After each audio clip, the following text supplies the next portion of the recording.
Hey, allô. Donc c'est ma petite vidéo du jour, je filmerai après pour parler un peu de mon travail parce que j'avance bien et je dois le terminer aujourd'hui. Mais je mettrai un petit extrait de... je suis allée dans une brocante, c'est juste à côté de chez moi en fait, j'avais jamais vu parce que je passe jamais dans cette rue là. Mais je suis allée dans une petite brocante et tout, du coup c'était super marrant et le gars était super sympa. Donc je mettrai l'extrait après que j'ai filmé dans la boutique, il était très sympa. Je pense que j'y reviendrai parce qu'il y a des trucs qui m'intéressaient et qui étaient pas chers. Genre il y a vraiment des trucs, bah c'est une brocante en fait, c'est pas un truc d'antiquaire vraiment avec des trucs chers. Donc il y a des trucs à 15$, 20$, donc c'est cool. Et là je vais retourner chez moi. Je sais pas pourquoi je suis essoufflée, mais je vais retourner à la maison pour finir mon travail. Il est 14h, 14h30 à peu près. Donc je suis en bonne voie, je suis confiante. Donc je vais essayer de terminer ça le plus tôt possible évidemment. Donc voilà, je vous tiens au courant. Et petit vlog du coup pour une fois dans mon quartier. Il fait beau, il n'y a pas grand monde.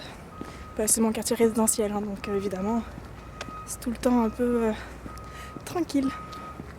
Voilà, désolée pour la caméra qui est toute croche. Bisous.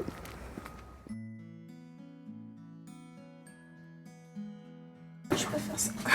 Intro. Coucou.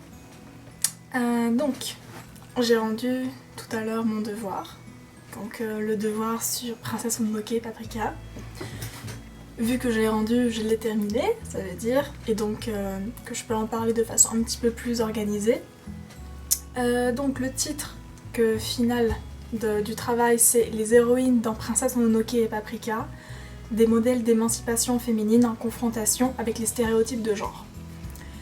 J'ai pas pu parler de tout ce que je voulais, c'était un peu trop je pense, les thèmes que je voulais aborder. J'ai pas pu vraiment parler du féminisme au Japon parce que c'était un peu hors sujet en fait, ça faisait vraiment un aparté. J'ai pu parler quand même de la technologie, pas du rapport vraiment à la modernité mais du rapport plus à la technologie, plus le côté outil, donc créé par la modernité. Donc dans Princess Mononoke c'est avec les armes à feu et donc dans Paprika c'est les casques pour rentrer dans les rêves. Donc j'ai pu parler de ça en dernière partie. Donc je suis assez contente parce qu'à la base, donc j'ai terminé à 4h du matin parce que j'ai voulu faire cette troisième partie. En fait à la base j'avais terminé à 2h du mat environ, donc avec je sais plus combien, j'avais comme 8 pages ou 7 pages, c'est-à-dire que c'était de 8 à 10 pages, donc j'étais bonne. Mais ça m'embêtait parce que déjà j'étais assez réveillée encore et assez motivée. Et je voulais parler d'autre chose et surtout ce côté technologique qui est quand même assez central dans les deux films. Donc il y a d'autres points qui sont très importants et que j'ai pas pu aborder parce qu'ils étaient moins en lien avec les figures féminines, notamment le rapport vraiment à l'écologie, à la nature dans Princesse Mononoke et le jeu avec le rêve et la réalité dans Paprika. Donc tout le côté carnavalesque aussi, c'est vraiment un thème qui est super important, il y a beaucoup de choses à en dire mais je pouvais pas tout aborder. Du coup ma première partie c'était vraiment sur le côté positif de ces modèles là d'émancipation féminine.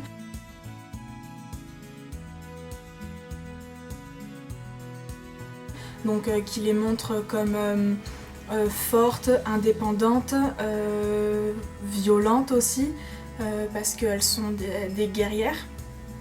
Donc de ce côté-là, on a des représentations qui tranchent avec la figure de la jeune fille de la shoujo, qui est naïve, qui est passive, rêveuse et ultra féminine. Donc on n'a pas du tout ces traits de caractère dans les héroïnes dans les deux films. Donc du coup j'ai souligné le fait que ça bouleversait totalement donc évidemment l'image de la femme et l'identité féminine donc, de la société japonaise contemporaine, parce que j'ai trouvé des chiffres qui disaient que en 2009 le Gender Gap Index, donc l'écart dans le genre, mettait le Japon au 101e place. Et donc sachant que les pays les plus industriels sont vraiment au top du classement, donc on est vraiment loin au niveau de l'égalité des genres, le gap, le gap. Je mettrai traduction, je l'ai pas là. Entre les genres est encore beaucoup trop important au Japon. Cela étant dit, ces deux figures, donc la station, donc je me suis beaucoup basée sur un mémoire qui était très intéressant sur Perfect Blue et Paprika, donc deux films de Kon Satoshi. Et dans ce mémoire, à un moment donné, donc Gabriel Scott dit des personnages principaux féminins, donc ce sont des personnages principaux féminins qui s'écartent et se rapprochent à la fois des stéréotypes véhiculés par la société. Et ça m'a permis d'introduire ma deuxième partie qui nuance totalement ces figures d'émancipation en disant que oui, ce sont des figures fortes qui tranchent, mais il y a beaucoup d'éléments qui font qu'elles restent beaucoup trop teintées de sexisme.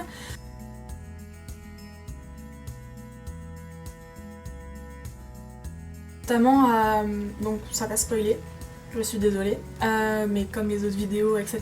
Mais là je préviens parce que je vais rentrer sur des points un petit peu spécifiques. Donc dans Princesse Mononoke par exemple, donc à un moment donné il y a Ashitaka qui est le prince qui va sauver San en la sortant de la forge, et elle quand elle va, parce qu'elle est évanouie, et quand elle va reprendre ses esprits elle va vouloir le tuer, et à ce moment là du coup il lui dit tu es belle, mais ça je crois que j'en ai déjà parlé en fait. Et du coup elle est incapable de le tuer. Et à un autre moment aussi, le sang qu'elle a sur la bouche, donc ça c'est plutôt au tout début, la première fois qu'ils se voient, le sang qu'elle a sur la bouche, ça fait un écho au sang menstruel en fait, et donc ça la définit par sa sexualité, donc on la rabaisse par rapport à ça. Après le moment où elle a fait le tuer, il lui dit que tu es belle, elle est incapable de le tuer, du coup elle va même aller s'occuper de lui, le soigner, alors qu'elle voulait le tuer, elle veut tuer les humains.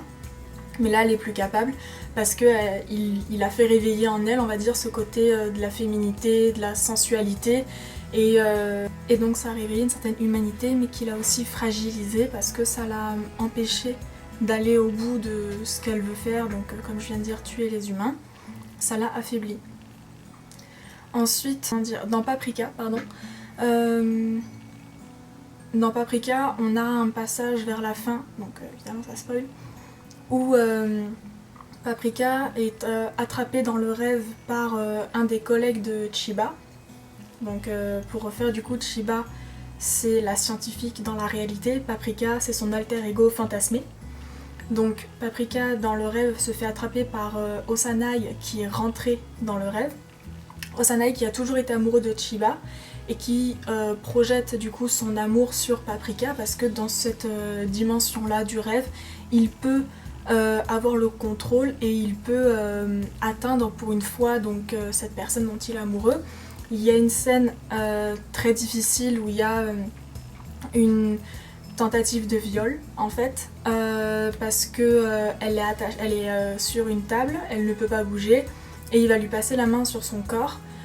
Et en fait cette scène est aussi violente par rapport au fait qu'elle est, elle est vraiment sexualisée à ce moment-là, alors qu'à la base Paprika n'était pas spécialement sexualisée, elle était même un peu rendue presque du coup garçonne avec, comme on dit, donc elle a des cheveux courts, elle est pas du tout féminine et elle s'en fichait on va dire de tout ce qui reliait au code de la féminité. Elle est courageuse, elle a pas peur de se battre, etc. Et à ce moment-là du coup elle est complètement ramenée à une condition de femme, et surtout dans cette violence avec ce viol qui par cet homme qui est juste qui fantasme sur elle. Ça exprime donc une domination masculine à ce moment-là. Et le pire, peut-être pas le pire, mais on va dire ce qui renforce encore cette violence-là, c'est que c'est Tanakawa, donc un détective qui va sauver à ce moment-là Paprika, Chiba. À ce moment-là, les deux sont un peu mélangés. Et c'est lui qui va le sauver, donc là c'est la domination masculine, genre c'est lui le héros, alors qu'à la base c'est Paprika l'héroïne. Donc il va réussir à sauver Paprika, et tout en mettant en avant sa propre condition, sa propre personnalité, parce qu'en fait à ce moment-là c'est Paprika qui se fait violer et qui après tombe dans les pommes parce que sous le choc de cet événement. Et lui en fait, au lieu on va dire que, comment dire, de la sauver et que ça tourne autour de cette problématique là, non, la problématique est retournée par rapport à lui. Et après le pire c'est que Paprika va servir de faire valoir à sa propre condition, parce que il va faire une scène dans le rêve, il y a une scène où en fait il tue quelqu'un et c'est comme s'il était le héros d'un film. Et donc il y a une scène finale qui joue comme si c'était dans un cinéma, où il l'embrasse, donc Paprika qui est dans ses bras, et en fait elle est encore évanouie. Donc il l'embrasse sans consentement, il la force, il y a une grosse scène de baiser, et c'est à ce moment-là qu'elle est réveillée. Et la violence aussi qu'il y a dans ce passage-là, comme je disais, c'est un peu comme si il lui redonne le souffle de vie, et c'est grâce à l'homme qu'elle peut se réveiller après dans la réalité. Et c'est lui qui a permis ça. Et enfin, du coup, l'élément de la technologie.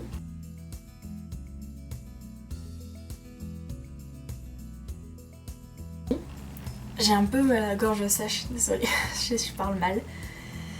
Donc l'élément de la technologie qui est beaucoup utilisé dans les œuvres de Miyazaki. C'est souvent lié à ses héroïnes. Et dans Paprika, c'est le moyen, la technologie, c'est vraiment l'outil pour faire exister Paprika, qui est donc la version fantasmée et hors des normes, hors des codes genrés, parce qu'on est dans un rêve et on est dans une dimension qui s'éloigne totalement de la société. Donc elle peut s'émanciper de tout ça grâce à la technologie. Donc ça reste Chiba en fait, c'est une part de la personnalité de Chiba qu'elle laisse vivre et exprimer dans les rêves, et ça c'est grâce à la technologie. Donc c'est vraiment comme un outil d'émancipation, et c'est exactement un peu la même idée dans Princesse Mononoke avec les armes à feu, qui vont être un outil d'émancipation d'Ameboshi et des femmes de la forge, parce que d'un seul coup elles vont avoir le pouvoir, elles vont pouvoir dominer et elles se défendre elles-mêmes par leurs propres moyens. Et grâce à ces armes à feu, c'est elles qui reprennent le contrôle de leur vie et vraiment de leur pouvoir, de défense de chez elles. Donc on a vraiment matérialisé autour de ces armes ou autour des casques pour entrer dans les rêves, on a cette idée de force et de pouvoir renverser les codes et prendre le contrôle. Cependant, donc le problème c'est que si on va au bout de ces outils-là, ça amène une destruction. Dans Princesse Mononoke, c'est la destruction de la forêt, de la nature et du coup de toute vie, parce que le dieu cerf, qui a été tué par l'arme à feu de Dame Eboshi, il cherche sa tête partout dans la forêt avec son corps qui est tout comme une gélatine, on va dire, qui brûle et qui tue tout sur son passage. Et s'il n'avait pas retrouvé sa tête, ça amenait à une totale apocalypse. Et donc c'est vraiment la fin de toute vie.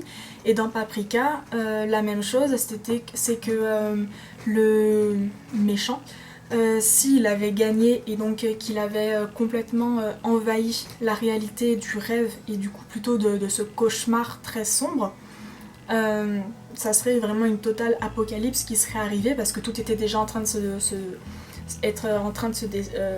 détruire. Toutes les personnes étaient envahies dans leur subconscient de rêves de folie, plus rien n'avait de sens, ils se battaient, c'était un vrai carnaval cauchemardesque qui arrivait. Mais dans les deux situations, l'apocalypse n'a pas lieu, donc le renversement, on va dire, du système n'a pas lieu, parce que dans le premier cas, dans Princesse Mononoke, finalement il y a l'alliance, ça je l'ai pas dit dans le devoir en fait, genre anyway, il y a l'alliance avec Ashitaka qui permet de l'homme, la femme qui rendent la tête, et finalement la paix arrive, même s'il reste ce statu quo en fait, parce que Dame Eboshi va retourner à la forge, ils vont tous refaire la forge, et de l'autre côté, San va retourner dans la nature.